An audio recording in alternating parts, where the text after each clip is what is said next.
Last year, my roommate moved out of the house we had been renting together for the past 4 years. By then, both of us had gotten better jobs and were getting paid more, and the house we had wasn't the best, so it was only a matter of time before one of us moved out to get their own place. After he moved, though, I was able to use more of the space in the house and actually just decided to stay there for another year or two. This happened during this time in early December. Our area was going through a week of some pretty bad snowstorms, and the office I worked at allowed us to work from home for a few days if we wanted to. Obviously, I chose to take the offer. I used my old roommate's bedroom as an office and worked throughout the day. But at one point while I was working, there was a knock at the front door. I left the room and checked who it was.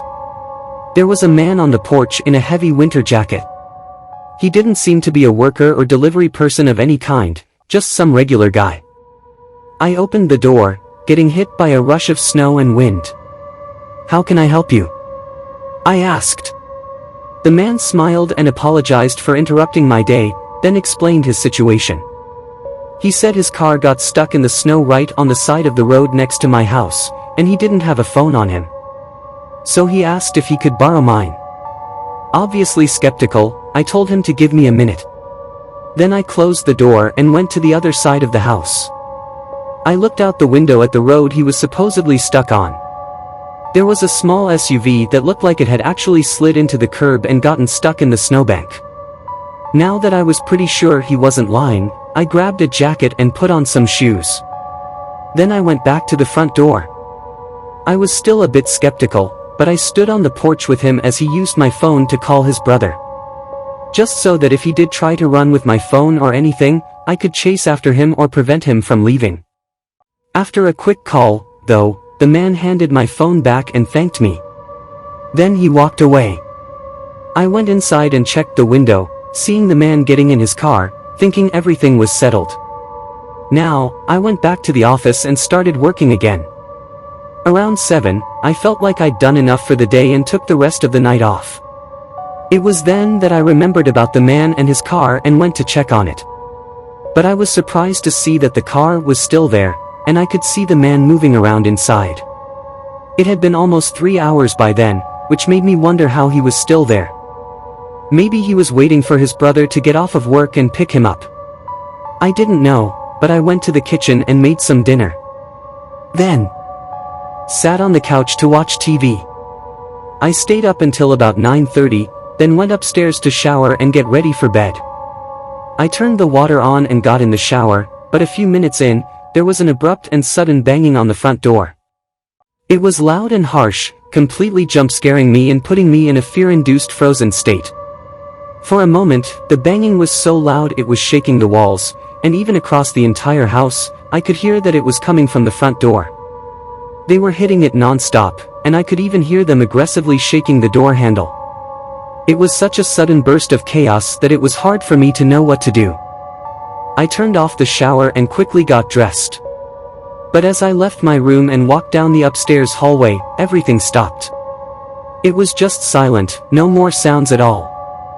I stopped in place, hearing only the wind from outside and feeling the eeriness set in. Before I slowly walked downstairs and up to the front door, nobody was there anymore. I quickly ran to the window, seeing that the car was still there, but the man was not inside of it. Not knowing what to make of any of it, I called the police. When they came, they noticed multiple sets of shoe prints in the snow, but they were covered up by the storm. Soon after, they took the license plate of the car, though, and found a picture of the owner. From what I could tell, it was the same guy that I'd helped on my porch.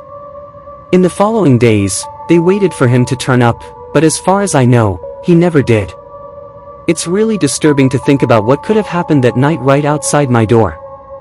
Was it that same man desperately trying to get in for some reason, or someone else with a more malicious intent? It seems most think that it was the man running from someone and trying to get help, but what happened afterwards is still up for debate. Nothing is really known about that night, where the man is now, and what he was running from, are just a few questions on a long list that will probably never be answered.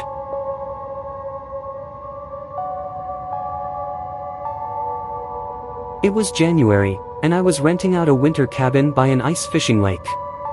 It was a very small, bare-bones cabin with only the essentials, and it was only there for people like me who liked going out to the lake for fishing or ice fishing. I'd usually bring a friend along with me, but sometimes I went by myself and never had any issues with it.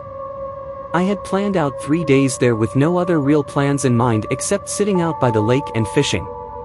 On the first day, when I got there, I set up my things in the cabin and made myself at home, brewing some hot coffee and relaxing by the fireplace for most of the afternoon.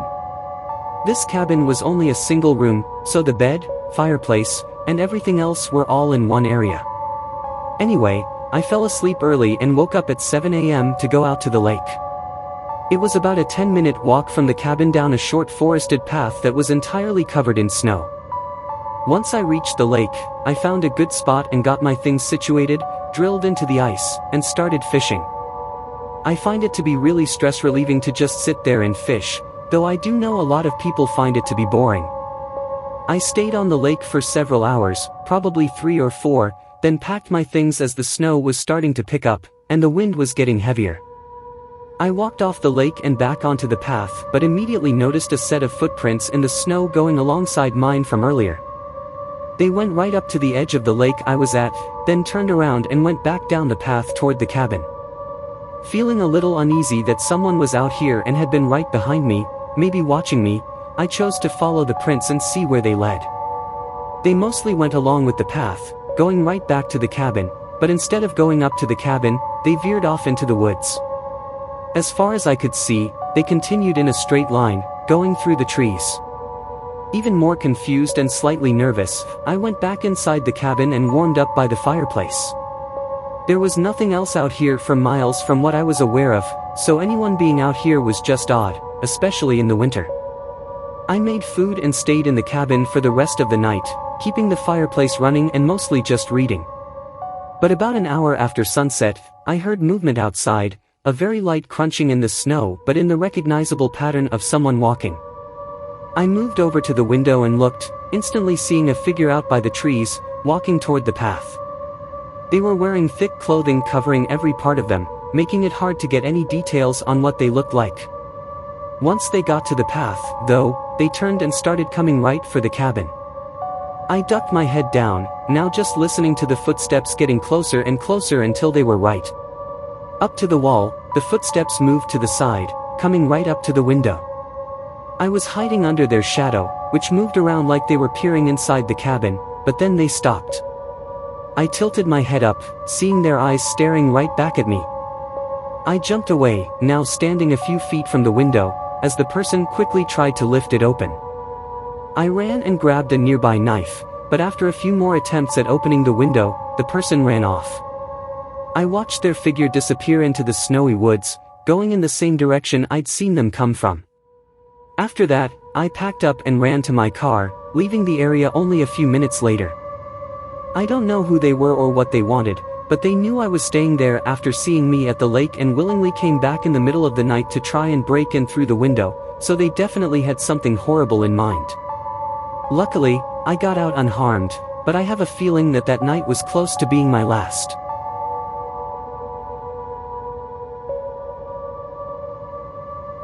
This happened in January of 2020 when I was 18 over winter break. I had signed up for DoorDash since a couple of my friends were also doing it. I didn't really need the money as I was in high school and still living with my parents, but it was more to just have something to do, and as a kid, a couple of $100 a week was pretty nice. My first few nights went smoothly. I got the hang of it after the first 3 or 4 orders, and after that, it was all just the same sort of work cycle. During my second week, I started working more, though, getting excited about making money for the first time and trying to make as much as I could. My friends were doing the same and had mentioned that on days with bad weather, you'd usually make even more. So on the one night when snow started coming down, I chose to hit the road and do some deliveries. For the first hour, I was FaceTiming one of my friends as we were both driving around, but he stopped and went home around 8. It was Saturday, so I could stay out as late as I wanted, but by 10 o'clock, I was getting a little bored. I took up one more order, got the bag, and drove to the neighborhood it was in. This was just some regular street with very average houses. By now, the snow had covered up everything, making it both hard to drive and hard to see the numbers on the houses. I slowly made my way down the street until finally finding the right address.